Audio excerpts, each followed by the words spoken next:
দাঁতে ব্যথা দূর করার ঘরোয়া উপায় জেনে নিন।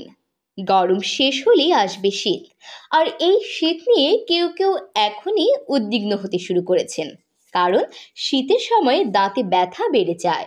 দাঁতের ক্ষয়, চোয়াল বা দাঁতের মধ্যে সংক্রমণ, মাড়ির রোগ বা আঘাতের মতো বিভিন্ন কারণে দাঁত ব্যথা হতে পারে।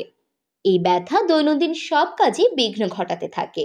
তবে দাঁতে ব্যথা হলে তা দূর করার জন্য ঘরোয়া কিছু উপায় বেছে নেওয়া যেতে পারে। চলুন জেনে নেওয়া যাক।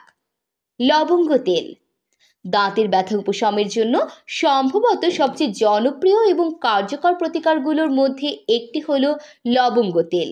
লবঙ্গে রয়েছে ইউজেনল, যা একটি প্রাকৃতিক চেতনানাশক এবং একটি অ্যান্টিব্যাকটেরিয়াল এজেন্ট, যা ব্যথা এবং প্রদাহ কমানোর প্রবণতা রাখে। লবঙ্গ তেল ব্যবহারের পাশাপাশি লবঙ্গ চিবিয়ে খেলেও এক্ষেত্রে উপকার পেতে পারেন। লবণ পানিতে গার্গল দাঁতের ব্যথার চিকিৎসা এবং সংক্রমণ কমাতে একটি সহজ এবং কার্যকরী প্রতিকার হলো লবণ পানিতে গার্গল করা। লবণ একটি প্রাকৃতিক জীবাণুনাশক। এটি মুখের প্রদাহ, ফোলাভাব এবং ব্যাকটেরিয়ার পরিমাণ কমাতে সাহায্য করে। 1 গ্লাস গরম পানিতে আধা চা চামচ লবণ মিশিয়ে নিন। 30 সেকেন্ডের জন্য এটি মুখে নিয়ে গার্গল করুন। এভাবে কয়েকবার করুন, এতে আরাম পাবেন। রসুন আমাদের রান্নাঘরে পরিচিত উপকরণ রসুন। এটি নানা ধরনের ভেষজ ঔষধ তৈরিতেও ব্যবহার করা হয়। অ্যালিসিন অ্যান্টিব্যাকটেরিয়াল এবং অ্যান্টিমাইক্রোবিয়াল বৈশিষ্ট্য আনতে কাজ করে। রসুন ব্যথা কমায় এবং মৌখিক গহ্বরে ধ্বংসাত্মক অণুজীবকে মেরে ফেলে।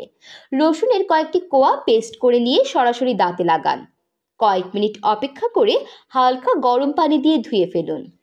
আইস প্যাক ঠান্ডা প্রয়োগ প্রদাহ কমানোর কার্যকর উপায়।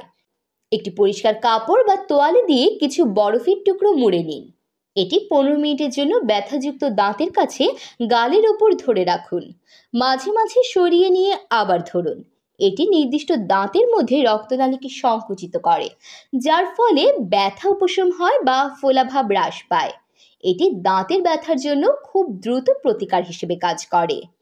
এমন তথ্যবহুল সংবাদ পেতে চ্যানেলটি সাবস্ক্রাইব করে পাশেই থাকুন।